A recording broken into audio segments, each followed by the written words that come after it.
नहमदुहु व नुसल्ली व नुसल्लिम अला रसूलिहिल करीम अम्मा बाद फ़अऊज़ु बिल्लाहि मिनश शैतानिर रजीम बिस्मिल्लाहिर्रहमानिर्रहीम।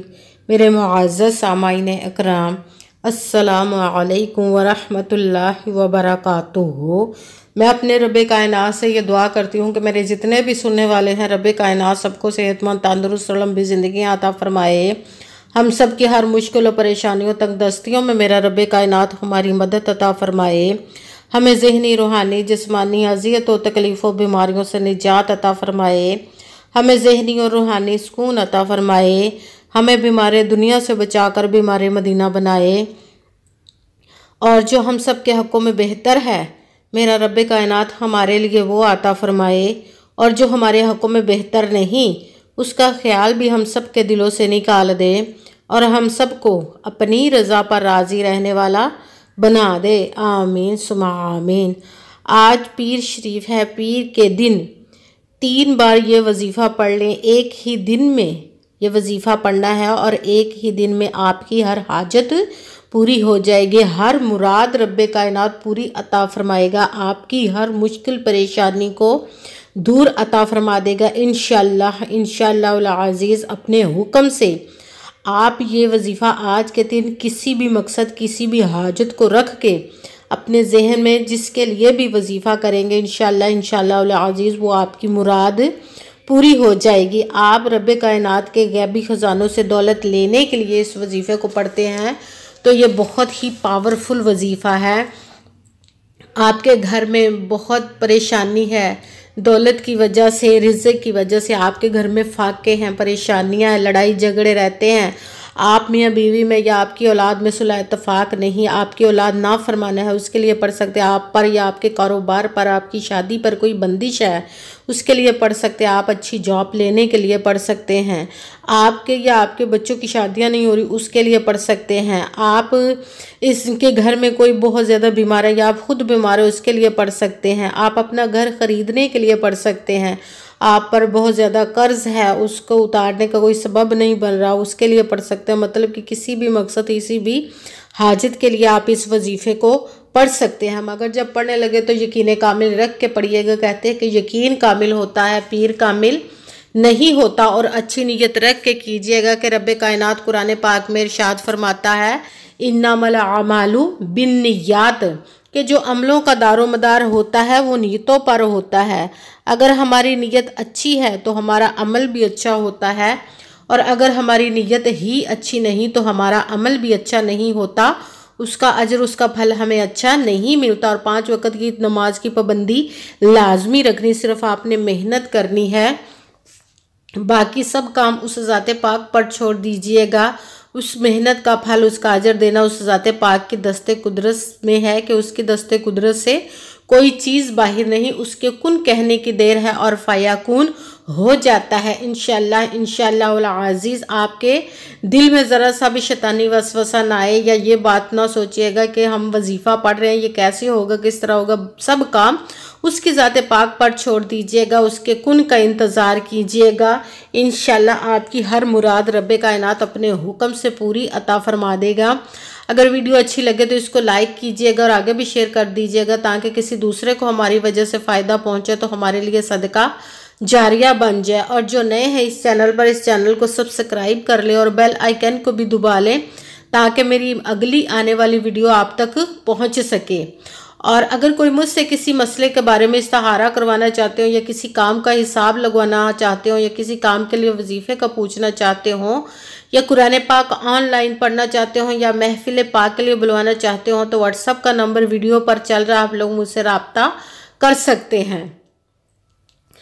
अगर मेरे भाई या बुज़ुर्ग मुझसे रब्ता करना चाहते हो तो व्हाट्सअप पर वॉइस मैसेज करके मुझे अपना मसला बता सकते हैं। अगर बहनें या मैं मुझसे रब्ता करना चाहती हूँ तो वो व्हाट्सएप पर वॉइस कॉल करके मुझसे बात कर सकती है, अपना मसला बता सकती हैं। वजीफ़ा करने से पहले कमेंट्स में अपना नाम और जहाँ आप रहते हो उस जगह का नाम ज़रूर लिखना है, ताकि मैं भी आप लोगों के लिए दुआ कर सकूँ और फिर वजीफ़े की भी आप लोगों को इजाज़त मिल जाएगी। आपने पूरी वीडियो को सुन के, समझ के, ध्यान के साथ, तवज्जो के साथ फिर वजीफ़ा करना। ऐसा ना हो वीडियो को स्किप कर करके छोड़ के सुने और वजीफ़ा करने लगे तो वजीफ़ा वो आपसे ठीक ना हो, ना तो आपने किसी वजीफ़े में कम करके पढ़ना है, ना ही ज़्यादा बढ़ा कर पढ़ना है। अगर कम या ज़्यादा कर दे तो भी वो हमारा वजीफ़ा ठीक नहीं होता। इसीलिए जिस तादाद और जिस तरतीब के साथ मैं आप लोगों को वजीफ़ा बताऊंगी, उसी तादाद और उसी तरतीब के साथ आपने इस वजीफ़े को पढ़ना है। इस वजीफ़े को आज के दिन आप कहीं पे भी बैठकर पढ़ सकते हैं, घर में, ऑफिस में, मदरसे में, यूनिवर्सिटी में, कॉलेज में, शॉप में, कहीं पे भी बैठकर पढ़ सकते हैं। मगर जब पढ़ने लगे तो बिल्कुल खामोशी, तवज्जो और सुकून, ध्यान के साथ पढ़ना है। वजीफ़े के दरमियान ना तो आपने किसी से बात करनी, ना ही उठना, ना ही फ़ोन इस्तेमाल करना है।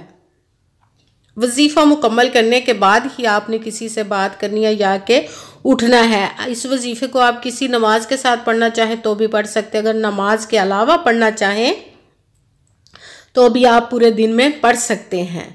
आपने वजीफ़ा करने से पहले बावजू होकर एक जगह पर बैठ जाना है और सबसे पहले अपने जिस मकसद, जिस हाजत के लिए वजीफ़ा करने लगे उसकी नीयत कर लेनी है। फिर एक मरतबा दुरूद पाक पढ़ना है।